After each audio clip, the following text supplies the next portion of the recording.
Mesdames et messieurs, bonjour et merci d'avoir choisi Direct 7 au sommaire de l'actualité. Le Togo a voté une nouvelle loi de finances rectificative, une loi en hausse approuvée par la représentation nationale. Les précisions dans cette édition. La promotion de la consommation des produits locaux se poursuit et cette fois-ci dans le domaine avicole avec une innovation. Les précisions également dans cette édition.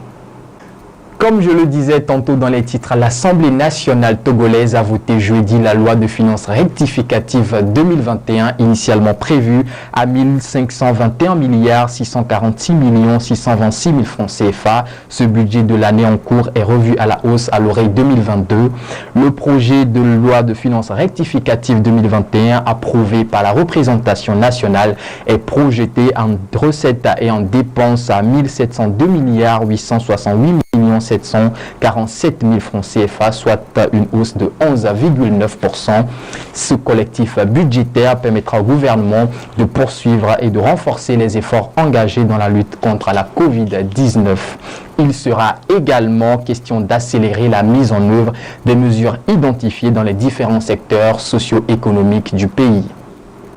Le projet Accès à l'eau, à l'assainissement et à l'hygiène dénommé Awash Pro de l'ONG Compassion Internationale a officiellement pris fin dans la préfecture de Raro. Après 3 ans de mise en œuvre, une rencontre bilan s'est tenue vendredi à Noche. Le point avec Hermon Adadé et Luc Akoumani. Il arrive ainsi à terme après 3 ans de mise en œuvre depuis 2018. C'est d'ailleurs la raison d'être de cette rencontre bilan entre tous les acteurs impliqués ou presque ce 12 novembre à Notien. Un petit coup d'œil à la liste des réalisations pour se rendre compte de leur impact, aussi important les uns que les autres pour les populations vivant dans les zones du programme, en l'occurrence rurale, de la préfecture de Haro. Nous avons pour objectif de pouvoir doter de 20 communautés de forages solaires, doter également de ces communautés-là de latrines à 8 cabines, et des systèmes de lave-mains pour les enfants. Pour l'assainissement, nous avons également eu à former les acteurs au niveau des différentes communautés. Aujourd'hui, nous avons plus de 400 ménages qui ont pu créer et mettre en place l'installation de latrines, ce qui fait que la défécation dans la brousse et sur les places publiques n'est plus pratique dans ces communautés-là. Il s'agit bien évidemment du projet Accès à l'eau, à l'assainissement et à l'hygiène, le projet Awash Pro. Il est porté par l'ONG Compassion Internationale Togo dans le but d'améliorer la santé et le développement physique des enfants inscrits dans les clusters Haro, Alori, juin 2021. Un objectif visiblement atteint. Oui, nous pouvons dire que le projet a été cet objectif parce que les 3 composantes de ce projet, nous avons pu les réaliser avec satisfaction. Même sentiment côté bénéficiaire, soit environ 10 000 personnes estimées, parmi lesquels au moins 5 000 enfants et jeunes.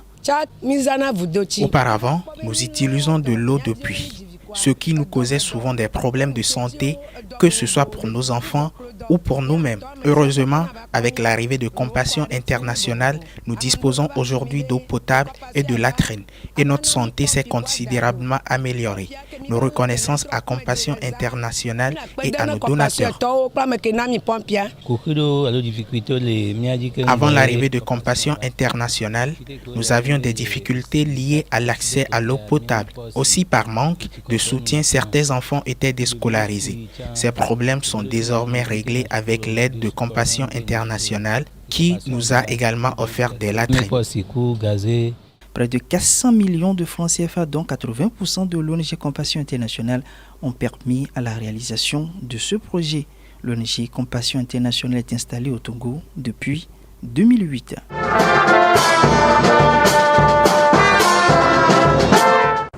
C'est un idéal auquel le gouvernement togolais attache de plus en plus du prix, la promotion des produits made in Togo dans presque tous les secteurs économiques. Mardi, un contrat interprofessionnel a été lancé avec pour objectif la promotion de la consommation des produits locaux dans le secteur avicole. Le point avec Hermon Adadé et Samson Kwevi. Visiblement, il gagne peu à peu tous les secteurs économiques du Togo. Le but visé, c'est de promouvoir la consommation locale de la production volaille. Une filière de plus qui épouse désormais totalement le dynamisme du consommé local ou encore la promotion du Made in Togo, la barre du défi étant très relevée. On était en mai 2020 à 10%. En 2022, on veut passer à 30% de la consommation locale. Un contrat interprofessionnel a donc été lancé ce 9 novembre à cet effet à Lomé au profit des acteurs de la filière avicole. Le contrat maintenant ouvre un marché de vente pour que quand un producteur veut lancer sa production, qu'il contractualise déjà avec un distributeur qui le garantit que lorsque ta production sera à terme, je viendrai la payer. Un choix systématique qui se justifie. En 2019, nous avons importé près de 20 000 tonnes de poulets congelés, ce qui représente plus de 21 milliards de francs CFA. Au lieu d'investir ce montant dans d'autres pays pour développer leur agriculture, pour créer les emplois chez eux, il vaut mieux que cet argent, nous l'investissons au Togo pour créer des emplois aux jeunes Togolais. Déjà, toutes les mesures sécuritaires sont envisagées pour garantir une production en quantité et surtout en qualité. La biosécurité, c'est l'ensemble des mesures comme pour éviter que les pathogènes quittent l'extérieur pour être en contact avec les animaux. Donc, c'est des mesures qu'on va instituer au niveau même des éleveurs, au niveau de l'alimentation. Donc, c'est de veiller à ce que les germes pathogènes puissent venir contaminer votre élevage. Dans ce contrat, toutes les fermes d'élevage feront l'objet d'un suivi sanitaire par le vétérinaire. Au minimum, près de 4 millions de poulets sont prévus être produits en 2022 au Togo. La commune du Golfe 3 se projette déjà dans l'année 2022. Ce 10 novembre, les acteurs de la dite commune se sont retrouvés pour un débat d'orientation budgétaire 2022. Ceci en vue de prioriser les besoins de la commune. Le point avec Liberté Arodo et Pierre Nika.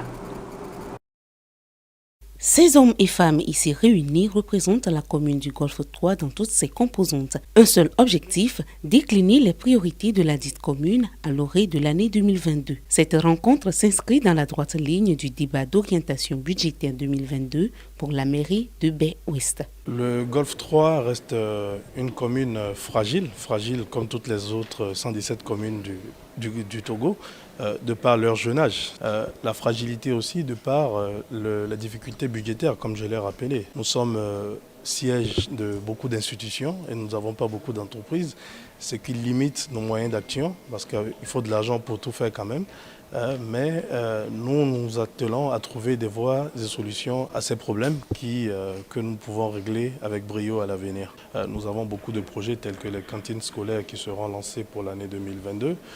Nous avons des projets d'aménagement, d'amélioration du cadre de vie, des projets d'assainissement et autres. Les différentes propositions au cours de cette rencontre permettront de définir le budget de l'année 2022. Budget qui sera bien évidemment adopté lors d'une session budgétaire. La mairie de la commune du Golfe 5 a initié un projet de sensibilisation sur l'éducation et de façon plus spécifique sur le respect des emblèmes de la nation. Une séance d'échange se tenue vendredi avec les premiers responsables des écoles primaires et publiques de la dite commune. L'objectif est de redonner à l'éducation civique et morale sa place d'antan dans le secteur éducatif. Je vous propose d'écouter Kossi Aboka, maire de la commune du Golfe 5. Tous les problèmes que nous avons aujourd'hui dans nos sociétés reposent sur la négligence de l'éducation civique et morale. Ce matin, nous avons réussi à entretenir les directeurs des écoles primaires de la commune. Nous leur avons remis des emblèmes. Le drapeau national, qui est un emblème national important, nous leur avons remis ces drapeaux ce matin pour qu'ils puissent arriver dans leur école, transmettre ce message important qui est le respect des emblèmes nationaux, le respect de soi et d'autrui, afin que les enfants qui sont notre relève de demain puissent grandir avec ces valeurs cardinales pour pouvoir bâtir une nation solide et prospère. Pendant ce temps, la commune du Golfe 6 a initié un projet d'école des jeunes leaders politiques pour le renforcement de la participation politique des jeunes et plus précisément des jeunes filles. Elle a débuté ce 9 novembre à Baguida. Les précisions de l'événement dans ce reportage.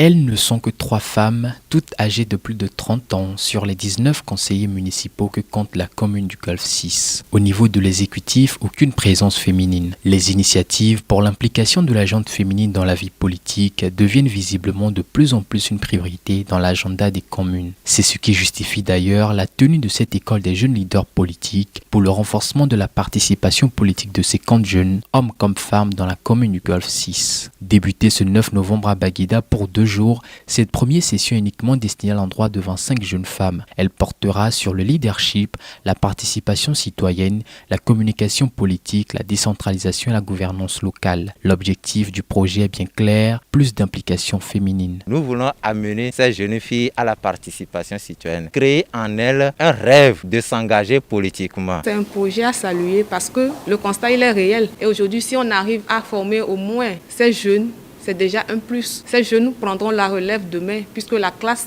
politique et citoyenne est vieillissante, il faut la renouveler. Les hommes vont prendre le relais les 11 et 12 novembre prochains. Pour mener à bien cette lutte, un guide pratique sur l'implication des jeunes en politique a été dressé. Il servira de boussole aux différents participants et participantes. C'est un guide qui a été élaboré pour que les jeunes puissent trouver des réponses à des questions récurrentes.